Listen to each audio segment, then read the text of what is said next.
Hi everybody and welcome back to Love English, and as you can see I'm at the beach. It's a beautiful day, quite rare in England. So I'm just on my way to meet my friends, and I thought before I go meet my friends I'd give you 5 super useful expressions that native speakers say all the time. And they're especially useful for when you're chatting casually with your friends. Are you ready? Let's get started.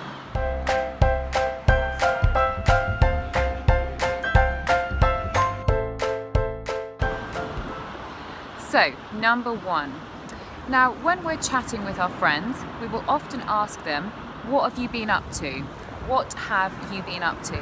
And this means, what have you been doing with your time? So, how is work? How is your life in general? What things have you been doing? Now, when we say, what have you been up to? We don't say it like that. We are far too lazy. So we push the words together, so we make a contraction, and we say, what of, with the have becoming a f sound. What of, ya. So you in the sentence actually becomes ya, and we have a schwa sound, which I hope you guys know is when the mouth is relaxed, and the schwa is an sound. So we have a ya. What have ya been up to? What have you been up to? What have you been up to? So that is how we say that. It's a very common way to ask your friends how things are going with them, what is going on in their life. You can also say in the present tense, what are you up to? What are you up to? Meaning, what are you doing? So if I call my friend, I can say, hey, do you want to meet? What are you up to? So this one now, if you've had a stressful time at work, or if you're just feeling stressed, this is a phrasal verb. We can say that we feel stressed out. This is something that I'm sure we've all felt before, and so it's when we're feeling angry or tense, or there's lots of things going on in our life, we can say, I'm stressed out. Or we can also say that somebody is stressing out. It's a phrasal verb, so it works like a normal verb in that it has a continuous form and a past form and everything else. So we can say, oh, my mum, she's driving me crazy, she's stressing me out, for example. Right, now this one is fancy, to fancy. And we always use it with an ing verb to follow it. So to fancy doing something. So for example, say you call your friend and you say, hey, what are you up to? And they say, not much. You could say in reply to them, do you fancy going to the cinema? Or do you fancy going and getting a coffee, for example? So it's when we want to do something, we feel like doing something. You can also, of course, say that you fancy a thing. So you can say you fancy a noun. So this could be eating something. So you can say, oh, I really fancy a dessert. You can also say it about a person.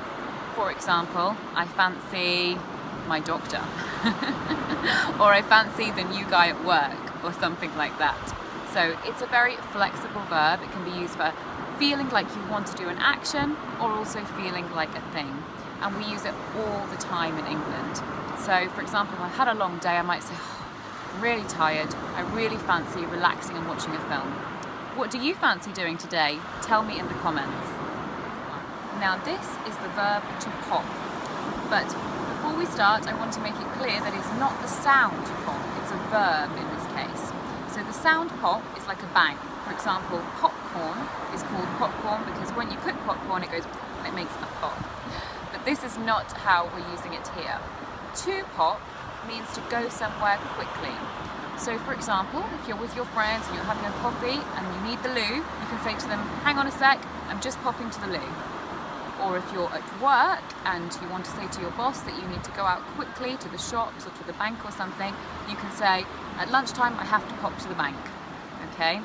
So it has a continuous form, it's like a normal verb, ing, ed, it's actually a regular verb. I popped, it would be in the past. So yes, to pop, to go somewhere quickly. Final one, number 5. So this one is a bit of a negative one. It's to get stuck. And it means that we cannot progress from that thing. We are fixed in that occasion or in the middle of something. So we're delayed. So if you come home from work and then you're in traffic, you can say, oh, it's so annoying, I'm stuck in traffic. Or I was stuck at work. You had lots to do and you couldn't leave work. You can say, oh, I was stuck at work until 7.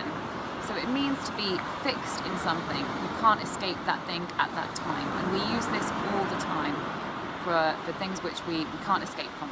Okay guys, they were our 5 expressions that native speakers use all the time. I'll just quickly go through them again. We had, what have you been up to, or what are you up to be stressed out, to fancy doing something. Number 4 was to pop somewhere quickly. And the last one was to get stuck, to get delayed or not be able to escape from a thing. So I hope you find those useful, guys, and if you watch British TV or if you watch American TV, you'll hear these expressions as they are very common. Thank you for spending some time with me. We hope to see you again on Love English. I'm just popping to go meet my friends now. Remember to subscribe if you like that video. Please hit the big red button. Thank you very much. See you later.